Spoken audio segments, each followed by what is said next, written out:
Welcome back to the Evolution of You podcast. My name is Tristan True, and today I'm so excited because it's a very special episode. I have my very first guest.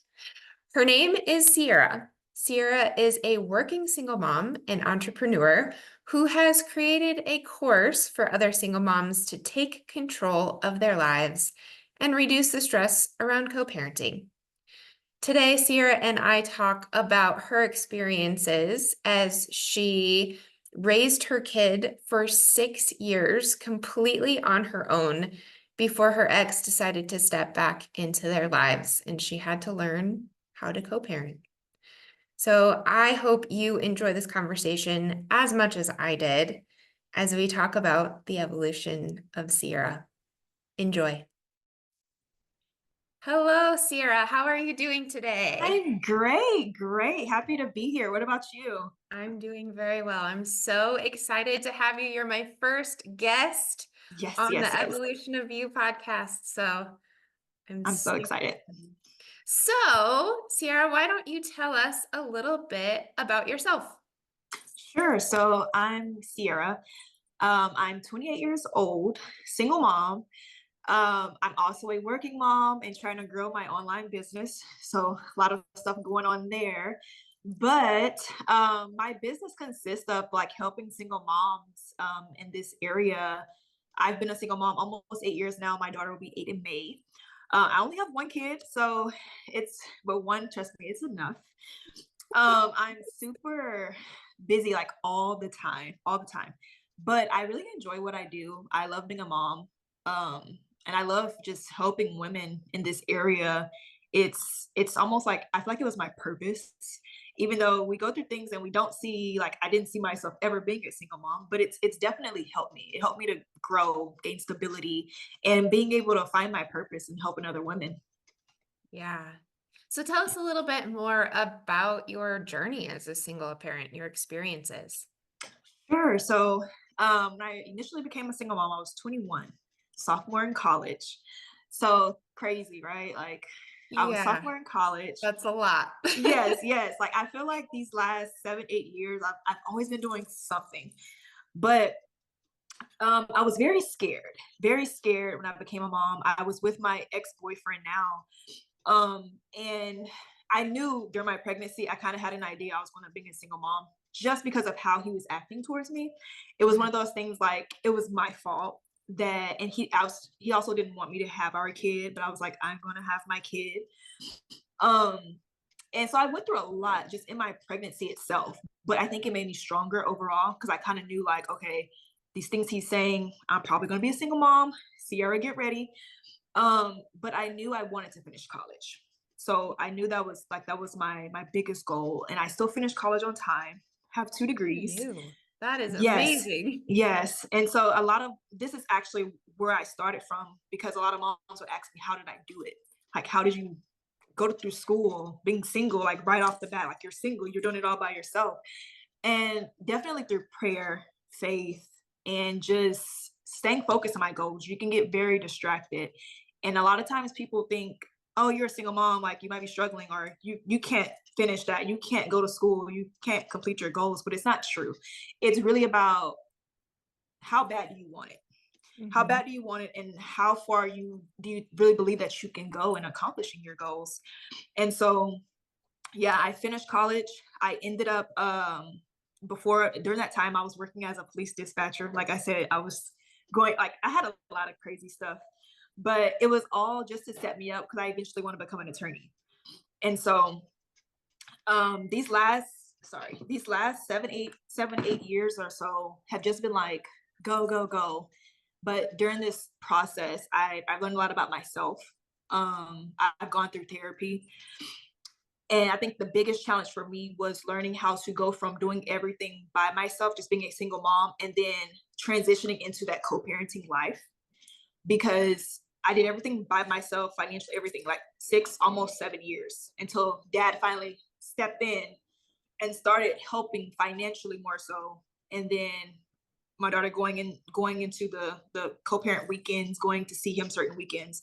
And so that was very hard for me going through what I went through with him And then now, okay, I have to turn my daughter over to you, like crazy, like so crazy. And I was so upset when I found out, like through the court order, like I'm going to have to do all of this stuff. Like I feel like I was just turning my daughter over to a stranger, really. And it Yeah. was, I can say, co-parenting has been the biggest thing for me as a mom. Oh, I bet. And Yeah. I'm sure that was a really difficult transition for your daughter as well, because Mhm. did she know her dad before? So in between, she met him, like he's seen her. He was just in and out so much to where she really didn't know him. She knew of him. Like, I know I have a dad. I know he exists, but I don't know him. Yeah. So that's how it was. And so those first couple of weekends of her going over to his house it was draining for myself. It was also for her because she's crying. She's like, I don't want to go. I want to be a mom. And Yeah. so therapy helped me a lot. Yeah. Therapy definitely helped me a lot, like navigating how she was feeling and also myself. Absolutely. Yeah. So what inspired you to create a course? Just really that struggle and then seeing other people go through it, they just really didn't know what to do. And I think now that I feel like I'm still evolving in my co-parenting, but I've hit a area where I can do it in a healthy way. And I'm not triggered as much and I'm not like so anxious and stressed out. And I see how other moms are not there yet. And even I have friends who will come and ask me like, how do you do this? Like he's upsetting me. I don't know what to do. Like, do I just keep my child from him? I'm like, no, that's not the solution. But that's what really prompted me to make the course. And I see so many moms talking about it on social media, and everyone's just like, how do you co-parent with someone who you're trying to heal from? It's hard. It's very hard. It's so hard. Yes. It's so hard, especially when you see how it affects your children and how it affects like your own self and Mhm. knowing the background of this person, and then now you have to navigate raising a kid with that person. It's Right. so difficult, especially when the courts don't really take any of that into consideration. No, Yeah. and that's another thing, just going through court with him, like, that was just, like it was draining. Every time I knew we had a court hearing, I'm like, "Here we go again." Like, Yeah. and he prompted the courts coming in because he did file child support on himself, which was crazy to me, but it was just one of those things where I'm like, "Okay, you're really just trying to still control the narrative. Like, I'm this bad person, I'm keeping you from her, but it's no, you're just inconsistent." That's what it really boiled down to. Um, but yeah, and the course being involved, I can say that was another big struggle for me in the co-parenting area. It was having someone tell me, you have to let her go. You got to let her go. So yeah. And processing and healing all of that stuff. Hmm. It's like a, I don't know, it's like a huge nasty thunderstorm cloud inside. Yes. That's Yes. always how I kind of relate to it, is like there's this big nasty lightning and thunderstorm and you're just And it's like trying to interrupting everything. And yeah, like I'm at peace over here. Now I have to deal with this. And so that's yeah. exactly what it felt like. But towards the end of it, it really all came full circle. Like it really did. I think it helped me grow even more. I evolved even more as a mom. Being able to deal with someone who before I couldn't say two words to without like completely just stepping out of character. Yeah. Um, but yeah, I think it also it evolved me, but I also see it's evolving him as well. It's holding making him more accountable. Yeah. And I really I tell everyone, I was like, there was like everyone asks, they'll be like, how's it going? And I'm like, it's crazy, but it's going well. Like it's going really good. And that I think that's another reason what prompted me to make the course was because I started realizing like, hey, I have in a different area now. Like I'm not all stressed out about this anymore. Like I'm at peace with it. Yeah. And so yeah. What do you think was the number one thing that created that peace within you? Um, Definitely going to counseling.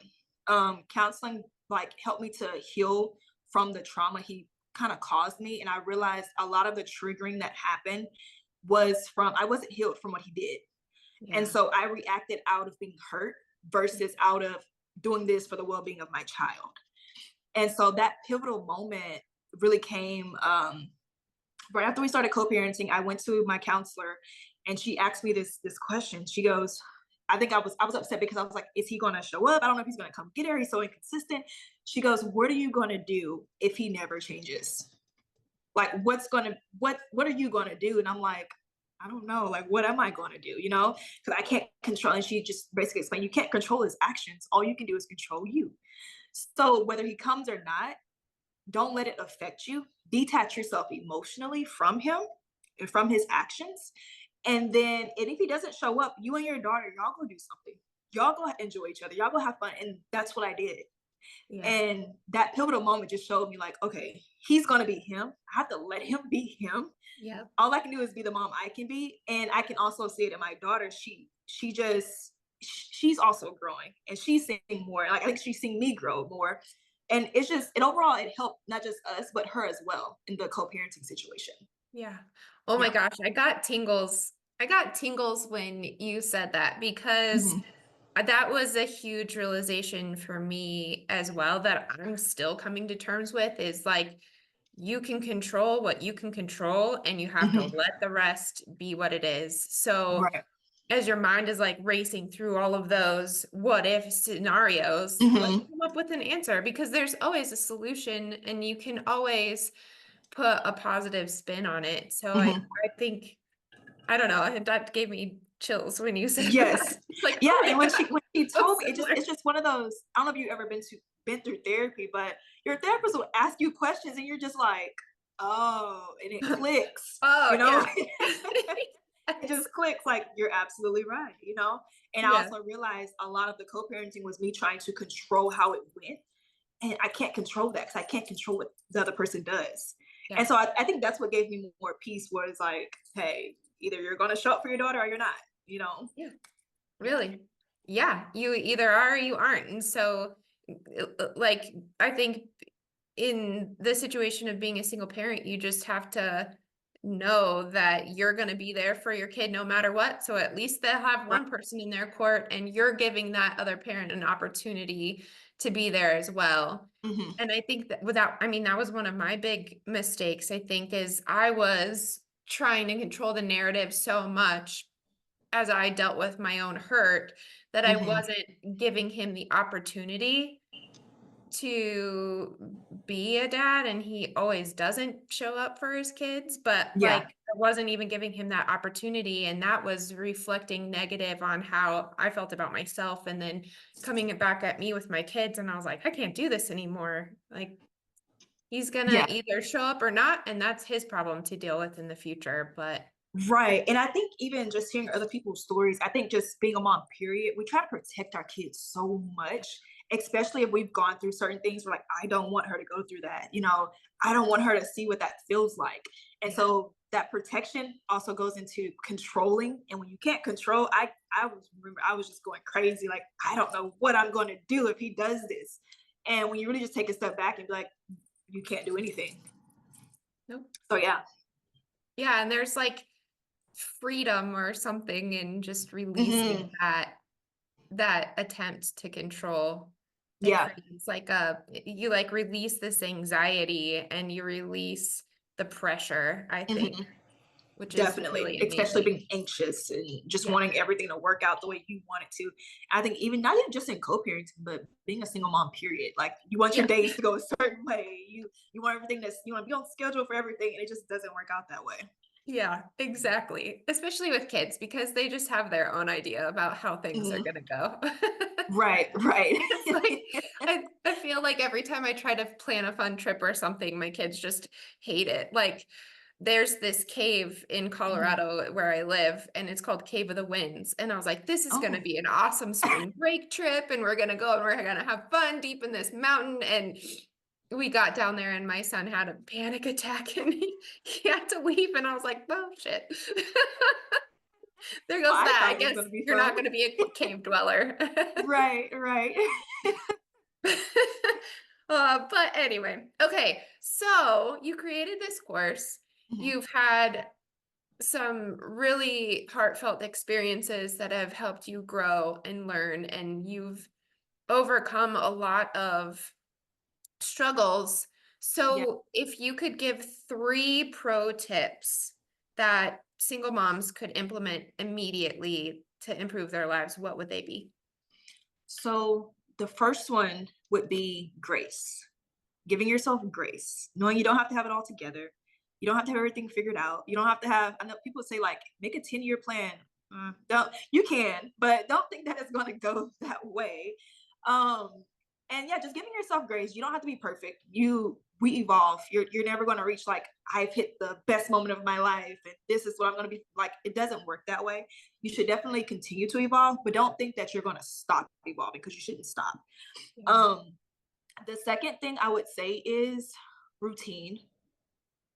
A lot of times when we don't have a routine, that's when the overwhelm and the chaos comes in. And oh, that routine, it won't just help you, but also your kids. And I'm not saying like you need to do this every single day. It needs to be exactly, but already have an idea of this is how our morning should go. This is what we should do before bed, and also creating that structure for your kids overall, it helps them even whenever they grow up. That was something for me as a kid. My parents, they were so strict. But one of the things we were not allowed to do, I was thinking about this yesterday because I was watching TV before bed. I was like, we were not allowed to watch TV during the week. We could not watch TV during the week. At all. Like it was when you get home, that you can go play outside, you can come in, do your homework, but we could not watch TV. And I think now, like sometimes my daughter, she gets on her iPad. I'm like, we were not allowed to do this stuff. Yeah. So just having that routine and trying to keep it as close as possible with your kids, because it really does help them, even from like a bedtime. It's crazy because my daughter has literally had a bedtime since she was newborn, and so now she will go to bed just at that time, and it's like I don't even have to tell her. She's like, it's like her body knows. Her body just knows it's bedtime, and so it really does help your kids. Um, the third thing, let's see, self-care.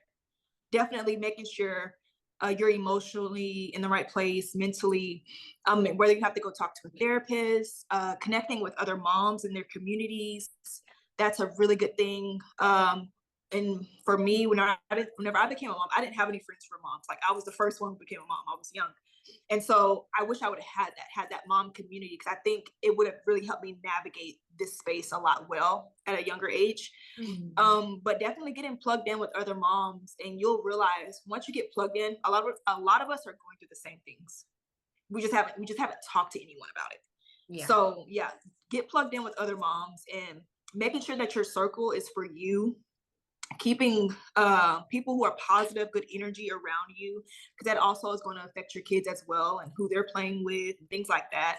You don't want to have any bad influences, not just on you, but also on your kids. So getting plugged in with the right people and moms in their communities. Absolutely. Yeah. Yeah, that support is so huge. And I mean, I relied a lot on my dad because I was the same. Like I didn't have a ton of friends with kids, let alone Hmm. single moms with kids. And Yeah. so my dad raised me and my brother. And so I relied on him a lot. Like, Dad, this is hard. And he's like, I know. But it is what it is. Right. So here's some things you could do. Yeah. But you mentioned self-care because self-care is so important. And it's kind of like a icky word to a lot of moms, I think, Hmm. because you're juggling the weight of the world all by yourself, it feels Yeah. like. And you're like, I'm working full time, I'm creating this business, I'm raising my kids. Like, I Hmm. don't have time for self-care. So how did you shift your mindset on self-care? And what's your Self-care. favorite self-care thing to do? The biggest thing was therapy. Going into therapy, like therapy I will always say it was one of the biggest and most pivotal moments for me was therapy, because I was always, like I was just saying, trying to accomplish things like going to school, uh college, trying to make sure I was getting the right jobs, applying Yeah. for the right things, and I never really took time for myself. And you could just tell, like by the end of the week, I'm like, I don't want to do nothing. I don't want to do anything. Like I'm drained. I could barely be present for my daughter. And it takes an emotional toll on you. But I also felt like during that time, self-care, like what is that? Like I feel guilty if I do something for myself, until I realized, well, it's actually detrimental to you when you don't. Yeah.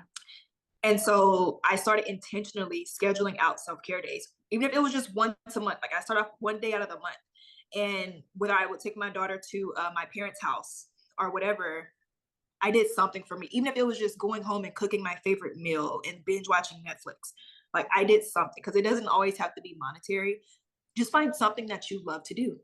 And I got even better at it once I started co-parenting, because during that time when my daughter's away with her dad, I was an emotional wreck. Like I'm like, she's gone. Like, what do I do? And I learned, do some self-care, like take care of you, do something to invest in you during this time she's gone for these 2 or 3 days. And so I find something to do. And I laugh at myself now, because it's like I always go on these therapeutic shopping binges or whatever. And I'm like, Sierra, you're buying too much. But I'm like, I feel good though. Like I feel really good when I do that. And that was another thing for me. I would never shop for myself. Like I just didn't do it. Like I would go and spend so much on my daughter. And it's like, what did you buy for you? Yep. And so now that I do that, I just feel so much balance and more at peace. I think another thing that helps that my therapist taught me was journaling. I will sit down and just do a full brain dump, good or bad day. And I just put it all out there. And when you look back at that, like 6 months later, you're like, wow, I was just going through it that day. But but you start to see it, you come out better on the other side. So Yeah. definitely self-care days, don't feel guilty. You're it's gonna make you a better mom, really. Pouring, I call it pouring into your own cup.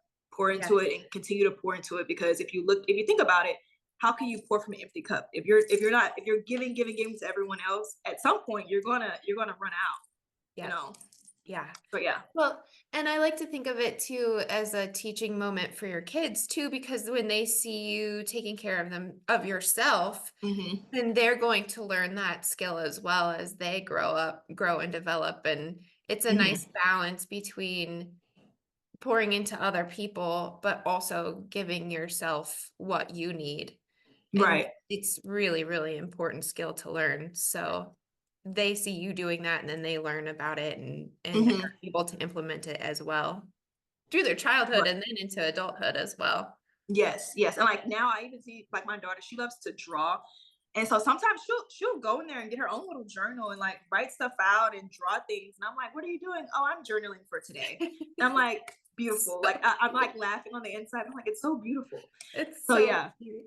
yes, yes. I And she's love only when they do 7. And so I love it, because at that age I wasn't thinking about stuff like that. Like I'm that. ready to go outside and play and enjoy myself. Like what's journaling? So yeah. Yeah.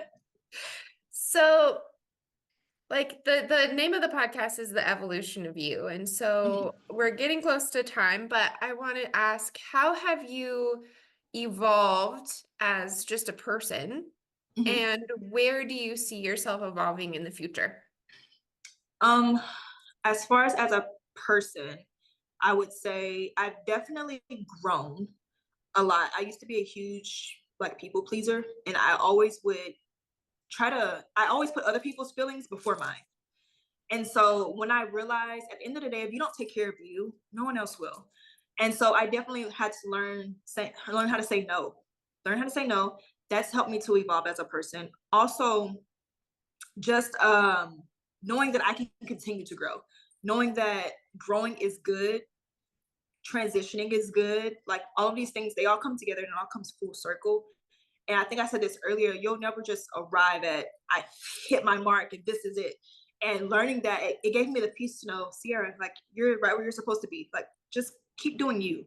Give yourself grace and just know that you are the best person, best mom, best friend, like whatever it is, you're the best person that you can be, and just keep showing up for yourself.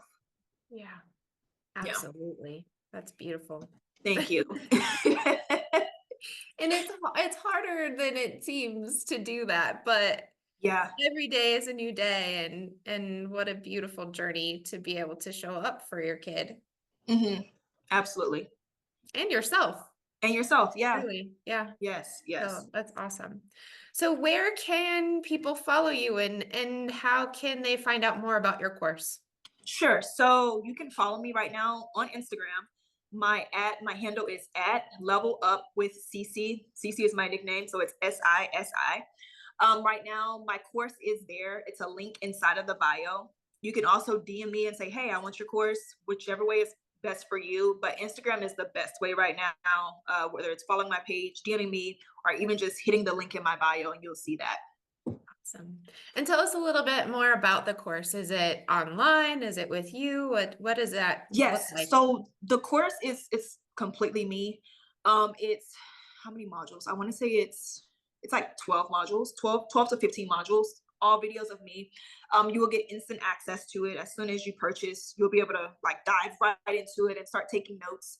I do also give resources, like I have principles in there. I do have like my scale from like feelings to facts, just teaching you how to navigate co-parenting and making the best decisions for you and your child.